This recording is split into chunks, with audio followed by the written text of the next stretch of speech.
Hello everyone, this is Akanksha Rai and I welcome you all to my channel. So आज के video में हम continue कर रहे हैं with the chapter heat. Last video में हमने कर लिया सेक्शन ई एंड डेफिनेशन कर लिया हमने उस चैप्टर का। अब हम चैप्टर हीट कंटिन्यू कर रहे हैं जिसमें explanation part as well as question answer part सारी चीज़ें हमें कंप्लीट करनी है। तो डेफिनेशन पार्ट में आपको प्रोवाइड तो कर देती, मेरे पास ऑलरेडी प्रिपेयर्ड है वो पार्ट, बट प्रॉब्लम ये है कि अगर आप चीज़ों को नहीं समझे पहले और मैंने डेफिनेशन दिया तो सिर्फ डेफिनेशन बोलकर आपको समझाना डिफ़िकल्ट हो जाएगा। तो मैं कोशिश कर रही हूँ कि आपको सारे सेशन प्रोवाइड कर दूँ एक्सप्लेनेशन पार्ट का पहले। बिल्कुल परेशान नहीं होइएगा आप, मैं कोशिश करूँगी कम से कम टाइम में आपको एक्सप्लेनेशन पार्ट जो है वो मैं प्रोवाइड कर दूँ, सो दैट उसके बाद definition part as well as question part आपको मिल जाएगा। सो आज के इस सेशन में हम डिस्कस करने वाले हैं हीट चैप्टर का जो टॉपिक हमारा जहाँ हमने ब्रेक किया था, जो लास्ट टॉपिक था हमारा थर्मामीटर, उसके बाद आज का हमारा टॉपिक है वो है कंडक्शन। तो let's get started with the video. And अगर आपको वीडियो समझ में आए, चीज़ें समझ में आए तो डू लाइक और कमेंट करें मेरे वीडियो पे, शेयर करें अपने फ्रेंड्स के साथ, सो दैट ज़्यादा से ज़्यादा जो लोग वीडियोस को देख पाएँ और चीज़ों को समझ पाएँ। Okay, so let's get started with the video for now. आज हम कंटिन्यू कर रहे हैं with the topic which is transfer of heat. ठीक है, हमने पढ़ा भी था ट्रांसफ़र ऑफ हीट। जो हीट है वो हायर टेम्परेचर से लोअर टेम्परेचर की तरफ मूव करता है। बट यहाँ पर हम देखते हैं कि कौन कौन से टॉपिक अब हमें देखने हैं। तो सबसे पहले तो ये चीज़ हमें क्लियर होनी चाहिए कि जो हीट का ट्रांसफ़र होता है it always takes from hot body to cold body. ये तो भूलना नहीं हमें, ठीक है। क्या नहीं भूलना है कि जो ट्रांसफ़र होता है वो hot body to cold body होता है। बिल्कुल भी नहीं उल्टे वाले सेंस में जाना है कि कोल्ड से हॉट में लेते गए, नहीं नहीं नहीं नहीं, ठीक है। तो hot to cold body transfer होता है। हमने पढ़ा था ना, याद है आपको एग्जाम्पल की, कोई अगर गर्म बर्तन है उसमें गर्म दूध रखा हुआ है, बर्तन क्या मतलब उसमें गर्म अगर बॉइल्ड हॉट मिल्क रखा हुआ है, उसको हम सराउंडिंग में रखते हैं तो वो मिल्क जो है वो सराउंडिंग के टेम्परेचर में डिफरेंस होने के कारण मिल्क का टेम्परेचर ज़्यादा, सराउंडिंग का टेम्परेचर कम, तो जो हॉटनेस है, जो हॉट बॉडी है, जो मिल्क बॉइल्ड है, वहाँ से हीट जो है वो सराउंडिंग में ट्रांसफ़र होगी और इस तरह से दोनों का जो टेम्परेचर है वो एक हो जाएगा। ठीक है, तो अगर आपको इस टॉपिक में कंफ्यूजन है, जो मैंने अभी छोटी सी स्टोरी बताई, तो पहले आप मेरे प्रीवियस वीडियोस को देख लीजिए, तब इस वीडियो को देखिए, सो दैट टॉपिक्स जो है आपको प्रॉपरली क्लियर हो। यहाँ पर कुछ सिंपल से सिचुएशन दिए हुए हैं जो एक एक करके हम देखते हैं। सबसे पहले, when one end of a metal rod is put in a flame, its other end also soon becomes very hot। आपको क्या करना है, ऑल्दो करना नहीं है बिकॉज बहुत बड़े बड़े एक्सपेरिमेंट आप कर डालोगे, लेकिन एग्जाम्पल जो है ये सिचुएशन का, ये आप बिल्कुल कोरिलेट कर सकते हो। अगर आपने कोई मेटल रॉड लिया, मान लो लोहे का ही कोई रॉड लिया आपने, और आप उसको अगर गर्म कर रहे हो किसी फ्लेम से, किसी मीडियम के थ्रू गर्म करते हो, तो आप ये देखोगे कि उसका जो दूसरा एंड है, मतलब मान लो आपने एक and, let me draw a rod, ये रॉड है, मान लो यहाँ पर आपने कोई बर्नर लगा दिया, ठीक है, कैंडल के थ्रू ही आप बर्न कर रहे हो मान लो, तो ये आपने होल्ड किया हुआ है यहाँ पर, इसको हाथ से पकड़ा हुआ है, तो यहाँ पर क्या होगा कि ये फ्लो करना शुरू करेगा हीट। यहाँ पर बर्नर है तो ये पार्ट सबसे पहले गर्म होगा, फिर ये जो हॉटनेस है ये फ्लो करना स्टार्ट करेगी और दूसरे एंड तक भी जो मेटल रॉड है वो हॉट हो जाएगा, वेरी हॉट हो जाएगा। आप कंटिन्यूअसली फ्लेम के ऊपर रखोगे, वो कंटिन्यूअसली हॉट होता जाएगा। तो ये एक सिचुएशन हो गई, ठीक है। दूसरा जो एग्जाम्पल है, दूसरी जो लाइन है वो देखते हैं हम।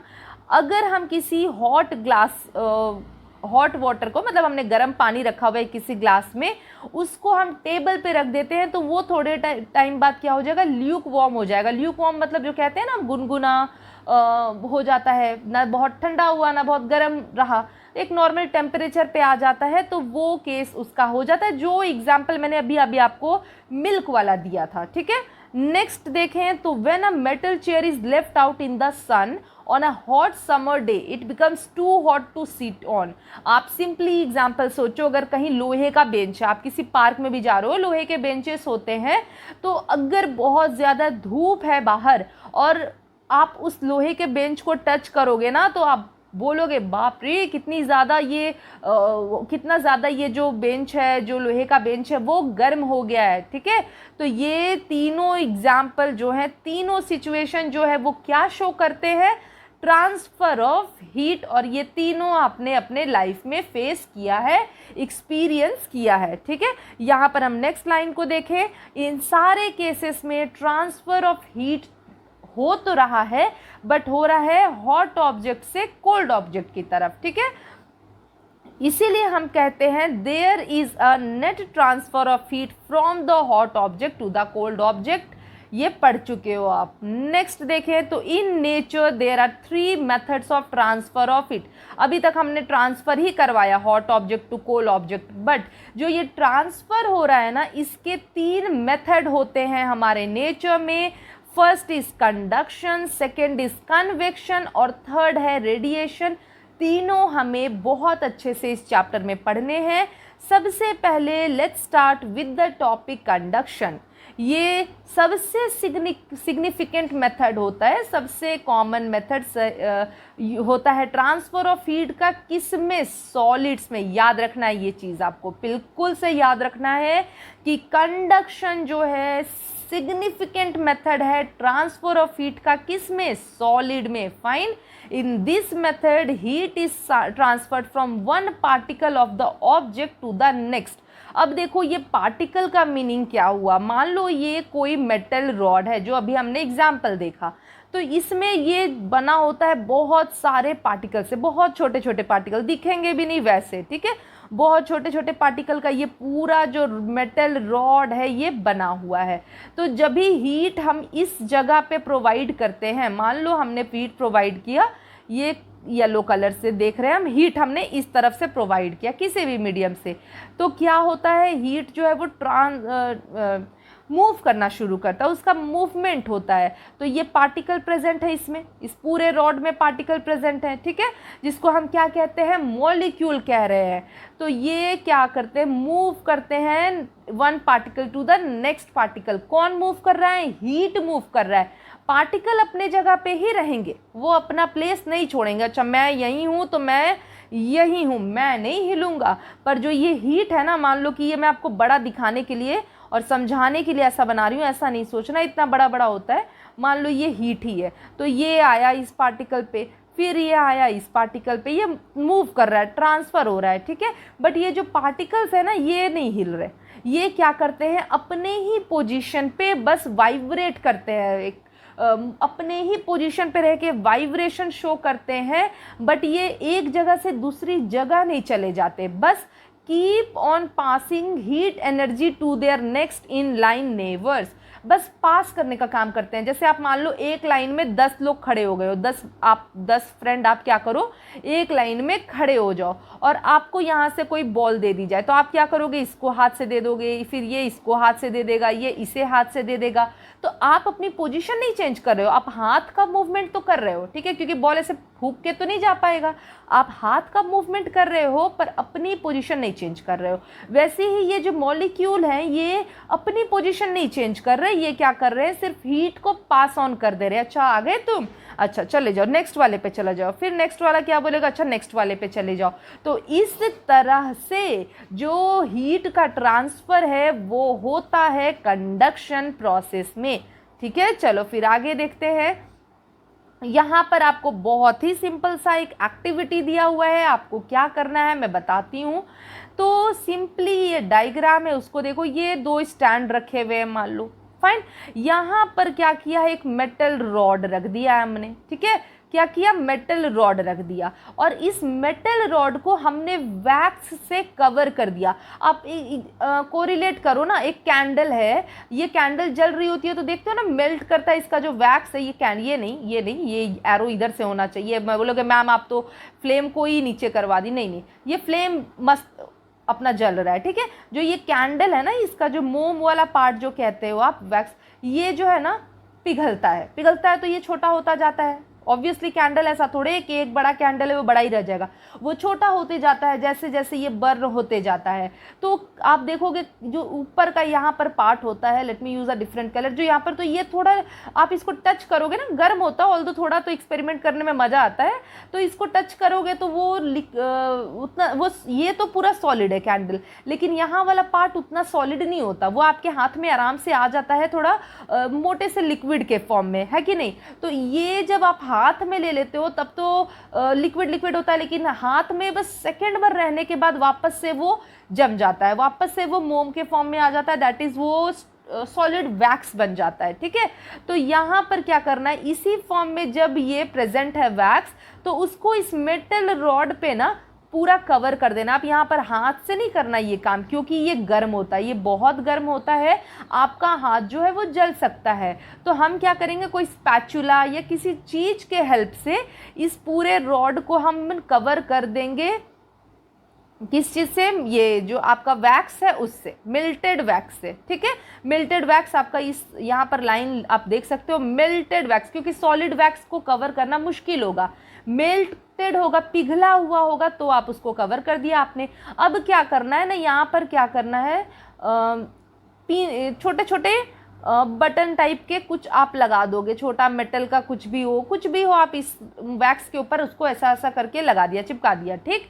अब यहाँ पर क्या बुद्धिमानी की हमने, एक कैंडल रख दिया स्टैंड पे, अब ले यहाँ पर हमने जलाना स्टार्ट कर दिया। पता नहीं क्या मिलेगा जला के, लेकिन अपने को एक्सपेरिमेंट करना है, देखते हैं। यहाँ पर जब इसको बर्न करना शुरू हुआ, तो अभी अभी हमने पढ़ा पार्टिकल जो प्रेजेंट होते हैं, जो मॉलिक्यूल होते हैं, वो ट्रांसफ़र करते हैं हीट को। तो ये ट्रांसफ़र स्टार्ट हुआ, इसकी जर्नी स्टार्ट हो गई। तो क्या क्या आप सोच सकते हो कि क्या होगा? ऑब्वियसली आप बोलोगे कि मैम जो वैक्स है वो पिघलना स्टार्ट होगा। और कोई आंसर है क्या आपके पास? नहीं मैम, जैसे यहाँ पर वैक्स पिघलता है, दिस पोर्शन पे दिख रहा है ना कितना भयंकर कलर कर रही हूँ मैं, तो वैसे यहाँ पर भी जो वैक्स है वो पिघलना स्टार्ट करेंगे, है कि नहीं। तो जैसे जैसे ये पिघलेंगे, तो ये देखो, ये जो लगाया था हमने बटन यहाँ पर, वो गिरना स्टार्ट हो जाएंगे, जब उसको होल्ड करने के लिए कुछ है ही नहीं। अच्छा, एक और बात आपको ध्यान देनी है जो मैं बता देती हूँ। जब यहाँ पर हमने मिल्टेड वैक्स लगा दिया इस रॉड के ऊपर, और इसके ऊपर फिर हमने क्या कर दिया, बटन लगा दिए ना, तो इसके बाद अपने को वेट करना है कि ये सॉलिडिफाई हो जाए वैक्स, क्योंकि ये मेल्टेड रहेगा तो एक्सपेरिमेंट हमारा सक्सेसफुल नहीं होगा। तो हम क्या करेंगे, वेट कर लेंगे थोड़ा कि ये जो पार्ट है ये पूरा सॉलिडिफाई हो जाए। अब सॉलिडिफाई होने के बाद हम ये जो बर्नर है उसके थ्रू बर्न करेंगे, हीट ट्रांसफ़र होगा और एक एक करके ये गिरते जाएंगे, क्योंकि जो सॉलिड वैक्स है वो लिक्विड होते जाएगा, वो मेल्ट करते जाएगा, पिघलते जाएगा, ठीक है। जब वो पिघलते जाएगा तो होल्ड नहीं कर पाएगा इन बटन्स को, फाइन। तो ये एक्सपेरिमेंट हम क्यों कर रहे हैं? बटन गिराने के लिए, वैक्स लगाने के लिए, मजा लाने के लिए कि अब मजा आ रहा है, बड़ा अच्छा एक्टिविटी है? नहीं, हम ये एक्सपेरिमेंट ये शो करने के लिए कर रहे हैं कि देखो ये जो हीट है ये ट्रांसफर हो रहा है इस एंड से इस एंड तक। समझ में आई बात? यही पूरी कहानी जो है यहाँ लिखी हुई है, जो आप पढ़ लोगे, कहीं कोई प्रॉब्लम होगी तो मुझे बताओगे, ठीक है। ओके, मूव करते हैं नेक्स्ट स्लाइड में, जो है let us now see whether heat energy is able to go along easily through all solids।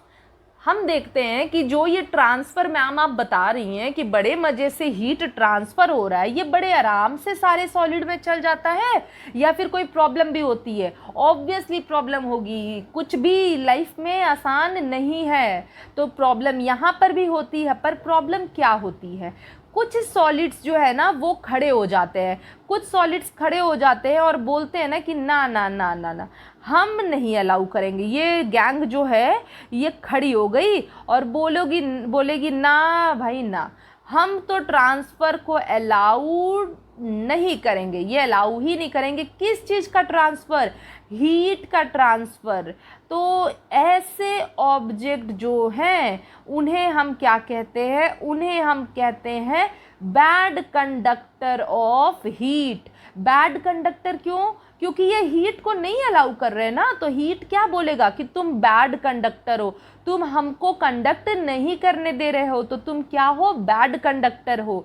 तो यहाँ पर दो टाइप हमें पढ़ना है, एक हो जाता है गुड कंडक्टर और एक हो जाता है बैड कंडक्टर। ठीक है, गुड कंडक्टर को आप कंडक्टर भी बोल सकते हो और बैड कंडक्टर को आप इंसुलेटर भी बोल सकते हो। मोस्टली हम यूज करते हैं कंडक्टर्स और इंसुलेटर्स। ठीक है, जब हम ऑपोजिट केस में पढ़ते हैं दोनों चीज़ों को तो हम याद रखते हैं कि ये गुड होते हैं, मतलब ये हीट को अलाउ करते हैं, और ये बैड होते हैं, ये हीट को अलाउ नहीं करते हैं। तो ये गुड कंडक्टर हो गए, ये बैड कंडक्टर हो गए। तो आपको दोनों नाम याद रखना है। यहाँ पर तो एक ही है, यहाँ पर दो नाम हो गए। ठीक है, तो यहाँ पर सिंपल सी चीज़ मैं फिर से आपको बता देती हूँ। अगर कोई भी चीज़ है, मान लो ये कोई भी ऑब्जेक्ट है, अभी हम बात नहीं कर रहे क्या ऑब्जेक्ट है, अगर ये हीट को अलाउ करता है ट्रांसफ़र करने में तो ये हो जाएगा गुड कंडक्टर। बट अगर कोई ऑब्जेक्ट है जो हीट को अलाउ नहीं कर रहा है, ये क्रॉस, तो ये हो गया बैड कंडक्टर, जिसको हम कहते हैं इंसुलेटर भी। तो ये डिफरेंशिएशन बहुत इंपॉर्टेंट है। ठीक है, तो गुड कंडक्टर में आपको एग्जाम्पल याद रखना है मेटल्स। गुड कंडक्टर में आपको एग्जाम्पल याद रखना है मेटल्स। जैसे घर में सब्जी बनती है ना, पैन में, कढ़ाई में, तो वो क्या करते हैं, वो जो गैस का फ्लेम है, किसी भी चीज़ का जो फ्लेम है या हीट जो है, उसको अलाउ करते हैं कि यस उस बर्तन में जाओ, तभी तो कुकिंग हो पाएगी। लेकिन अगर वो वैसे ऑब्जेक्ट होते जो बोलते ना ना ना हम हीट को नहीं जाने देंगे, तो क्या कभी सब्जी बन पाती? नहीं। तो कुकिंग यूटेंसिल हम किस चीज़ से बना रहे हैं? मेटल से बना रहे हैं। अब दूसरा एग्जाम्पल आप सुनो, दूसरा नहीं, आपको यही एग्जाम्पल ही याद मतलब ध्यान में रखते हुए मैं दूसरा पॉइंट बता रही हूँ आपको। जैसे आप देखते हो कि कई सारे यूटेंसिल्स में, यहाँ पर मैं अगर बनाऊँ, कई सारे यूटेंसिल्स में क्या होता है ना, उनका जो ये पकड़ने वाला होता है, ये ठीक है, पकड़ने का जो पार्ट होता है ये प्लास्टिक का बना होगा या फिर लकड़ी का बना होगा, वुडन, अगर जैसी भी वैरायटी हो, तो इसे हम आराम से पकड़ लेते हैं। नॉर्मल सी चीज़, आप जो जिसमें आप चाय बनता होगा घर में, आप देखते होगे कि ये जो हैंडल होता है बेसिकली ये प्लास्टिक का बना होता है, उसे हम पकड़ लेते हैं। बट आप अगर इस पोर्शन को टच कर दो तब तो प्रॉब्लम हो जाती है। ठीक है, तो ये पोर्शन क्या हो गया? ये हो गया बैड कंडक्टर ऑफ हीट। क्यों? क्योंकि ये हीट को आने नहीं दे रहा है। ये क्या कर रहा है? हीट यहाँ तो आ रहा है, हमारा खाना तो बन रहा है, पर इस जगह पे हीट को आने नहीं देता है। तो आपको समझ में आ गया गुड कंडक्टर, बैड कंडक्टर। यहाँ पर कितनी अच्छी वाली कहानी बन गई है ना इस स्लाइड में। बट ठीक है, आपके पास तो बुक अवेलेबल है, आप पढ़ सकते हो लाइन बाय लाइन बुक से। तो ये दोनों आपको याद रखना है। यहाँ लाइन देखते हैं, all metals are good conductor of heat with some of them better than the others. Obviously कुछ बहुत अच्छे कंडक्टर होंगे, कुछ नॉर्मल होंगे। ठीक है, would, ebonite, cotton, plastic, cork, thermocol, air and water, ये सारे बैड या पुअर कंडक्टर कहते हैं हम हीट के, या फिर इनको हम इंसुलेटर भी कहते हैं। हीट की बात हो रही है तो हमने हीट इंसुलेटर लिख दिया। अब आपका काम है इन सारे एग्जाम्पल को याद रखना, ऑब्जेक्टिव क्वेश्चन में आ सकते हैं। ओके, और डिफ्रेंसिएशन के लिए भी याद रखना है। नेक्स्ट लाइन, नेक्स्ट पेज हो गया। We put both good and bad conductors to many uses in our daily life. बहुत यूज होते हैं हमारे डेली लाइफ में। तो कुछ एग्जाम्पल अपने डेली लाइफ के यहाँ पर रहे। तो सबसे पहले जो कुकिंग यूटेंसिल का मैंने आपको एग्जाम्पल बताया वही चीज़ है यहाँ पर। Metals being good conductor, transfer करते हैं हीट को बहुत आराम से। ठीक है, तो यहाँ पर the food items get heated up and then cooked, क्योंकि ये कुकिंग यूटेंसिल्स किससे बने? मेटल से। आराम से हीट हो जाते हैं, गर्म हो जाते हैं, खाना बन जाता है। ठीक है, metals are also use for making kettles, boilers, boiler tubes for the same reason. जो केटल होते हैं जिसमें चाय रखते हैं हम लोग, बॉयलर्स होते हैं, ये सारी चीज़ें मेटल की होती हैं ताकि आराम से चीज़ें उसमें गर्म रह पाए, हो पाए। नेक्स्ट, वी यूज़ वुडन और plastic handles for holding T kettles और कुकिंग यूटेंसिल्स, ये भी मैंने आपको एग्जाम्पल बता दिया। तो इससे क्या होता है कि ये बैड कंडक्टर होते हैं, जिनको हम इंसुलेटर कहते हैं। ये बोलते हैं नहीं नहीं नहीं नहीं, हम हीट को नहीं आने देंगे। तो ये हीट को नहीं आने देते हैं तो वो चीज़ें गर्म नहीं होती हैं, हम आराम से अपने हाथ से उन सारी चीज़ों को होल्ड कर सकते हैं। ठीक है, moving to next page which is use of bricks and mud. ठीक है, ईंटें और मड जो है यूज़ करते हैं हाउसेस बनाने के लिए। हम लोग गांव में भी आप देखते हो कि मड यूज़ किया जाता है। क्यों? क्योंकि ये क्या करते हैं ना, हीट को नहीं आने देते हैं। हीट को नहीं आने देते हैं, इसका मतलब ये क्या हो जाएंगे, ये बैड कंडक्टर होंगे कि गुड कंडक्टर होंगे? ऑब्वियसली ये बैड कंडक्टर होंगे, हीट को नहीं आने दे रहे। तो ये क्या करते हैं, do not let the outside heat, सूरज की पूरी धूप आ रही है, गर्मी आ रही है, उसको घर के अंदर नहीं आने देते, क्योंकि हमने घर के बाहर इनको लगाया हुआ है, ये रोक दे रहे हैं उसको। तो अंदर जो घर है वो ठंडा रहता है। ठीक है, तो यहाँ पर वो नहीं आने देते to reach easily inside the house. तो इसीलिए हम समझते हैं कि क्यों जो घर है, जो उसका छत है, वो गर्म हो जाता है समर के टाइम में। फाइन, क्योंकि वहाँ पर वो पहुँच जा रहा है, हम चारों तरफ से क्या कर देते हैं, उसको कवर कर देते हैं ब्रिक से या मड से, तो हीट जो है वो नहीं पास कर पाता है। तो ये भी समझ में आ गया आपको एक पॉइंट। फाइन, ओके तो यहाँ पर आपको दोनों चीज़ों को लेकर कंफ्यूज नहीं होना है। दैट इज़ छत वाला जो पॉइंट लिखा हुआ है और घर वाला, आपको ये समझाने के लिए लिखा हुआ है कि हमारे घर की जो छत है वो गर्म क्यों हो जाती है। ठीक है, क्योंकि वहाँ पर वो क्या है कि हीट जो आ रही है वो एब्जॉर्ब हो रही है, वो ट्रांसफ़र हो रही है, तो लग रही है गर्मी। बट हम ब्रिक्स और मड के हेल्प से क्या कर सकते हैं, उसको अवॉइड कर सकते हैं, अवॉइड करते हैं। नेक्स्ट यहाँ पर है air is known to be a bad conductor of it. Air, water हम सब पढ़ चुके हैं कि बैड कंडक्टर होते हैं। Woollen clothes and quilts helps us to stay warm in winter. Winter के टाइम में हम ब्लैंकेट यूज़ करते हैं, वुलन कपड़े यूज़ करते हैं जो हमें वार्म रखने में हेल्प करते हैं, हमें गर्मी प्रोवाइड करते हैं। कैसे? क्योंकि ये जो क्लोथ्स होते हैं या ब्लैंकेट होते हैं ना, इनके बीच में स्पेस होता है जहाँ पर एयर प्रेजेंट होता है। ठीक है, जितना ज़्यादा एयर प्रेजेंट है वो क्या करेगा, हीट को ट्रैप करेगा, वो अलाउ नहीं करेगा कि वो बाहर जा सके। ठीक है, जो अपने बॉडी का जो हीट है उसको ट्रैप कर लेता है, बाहर नहीं जाने देता है। तो इस रीजन से ये एक लेयर बना देता है बिटवीन किसके, जो ब्लैंकेट है, जो वुलन क्लोथ्स हैं और हमारे बॉडी के बीच में। तो ये trapping of air, sorry air नहीं, ट्रैपिंग ऑफ एयर बहुत हेल्प करता है हमें वार्म प्रोवाइड करने में। नेक्स्ट ये क्वेश्चन इंपॉर्टेंट है कि जो नए क्विल्ट होते हैं, जैसे नया जो कंबल है, जो भी नई रजाई है, कंबल है, वो ज़्यादा गर्म होते हैं पुराने के कंपैरिजन में। क्यों? क्योंकि नए रजाई या कंबल में जो स्पेस होता है ना, जो एयर का, वो ज़्यादा होता है। अब ज़्यादा स्पेस होगा, वो ज़्यादा से ज़्यादा हीट को ट्रैप करके रख पाएगा। ठीक है, पुराने हो जाते हैं तो वो पतले हो जाते हैं, उनमें ज़्यादा हीट ट्रैप नहीं हो पाता है। तो ऑब्वियसली जहाँ ज़्यादा हीट को पकड़ के रखेंगे, गर्मी वहीं ज़्यादा लगेगी। तो ये आपको याद रखना है। Fine, okay such, okay our body heats, ये लाइन पढ़ रही हूँ मैं, this one, our body heat then does not easily escape out. Escape का मतलब होता है निकलना, निकल नहीं पाती है through this trapped air layer and we stay warm. तो ये एयर जो है वो अलाउ नहीं करता हीट को बाहर जाने के लिए, तो हम वार्म फील करते हैं। नेक्स्ट देखें तो यहाँ पर ये पॉइंट हमारे लिए है क्योंकि ये हम डिस्कस कर चुके हैं।